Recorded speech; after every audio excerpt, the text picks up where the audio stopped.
And WION spoke to former Indian Foreign Minister Salman Khurshid, who spoke on Imran Khan's early days at Oxford University. Listen in.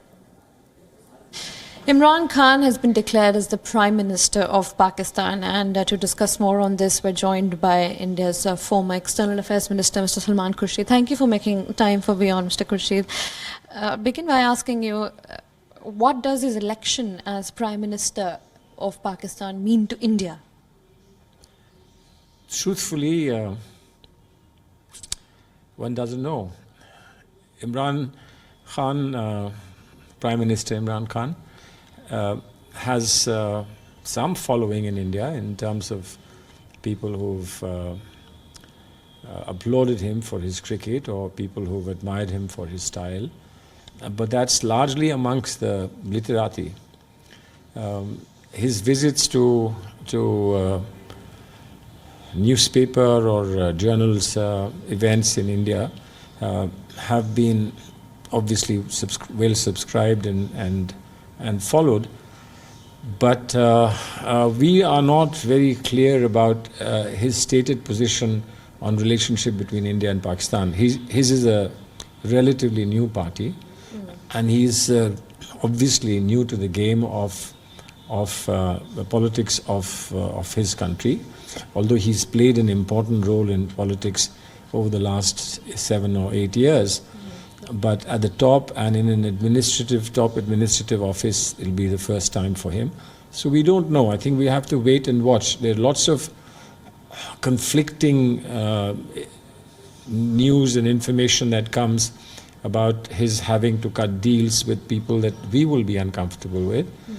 But if he has a popular mandate in the country and he's to be Prime Minister of an elected government, we can just hope that he will have a positive attitude towards India. And as a new generation politician, and a politician coming from a background which is very different from the politicians in the past, right, maybe he will break fresh grounds. While he addressed the nation, he said that I am very sad. I've been portrayed by the Indian media as a Bollywood villain.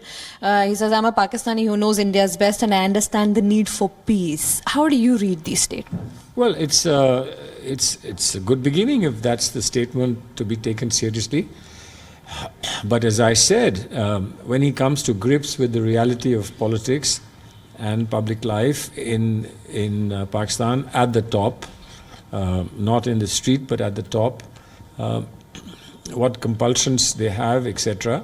Would he be able to withstand those pressures, or would he chart out a fresh path and a truly innovative and creative path for peace? My last question to you, since you've known Imran Khan in the past as well, right from your college days at Oxford University in United Kingdom, how do you see him as the Prime Minister today? I mean, from a cricketer who got a World Cup for his country in the year 1992, and now a politician, and a Prime Minister of the country, perhaps. How do you see him as a personality, as a person who you've known closely somewhere in your college circles? Well, I mean, I haven't known him closely. I had watched him play cricket at Oxford. He was the Oxford captain when I got to Oxford. Obviously an extremely attractive cricketer, and with enormous support.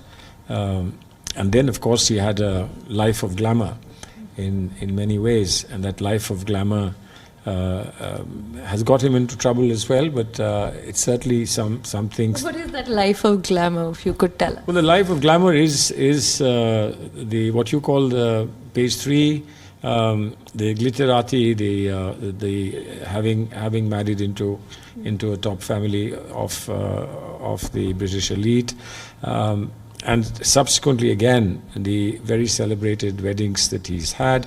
So I mean, it's no ordinary mortal's life that he's led. He has had the life of a remarkable kind of a princely person.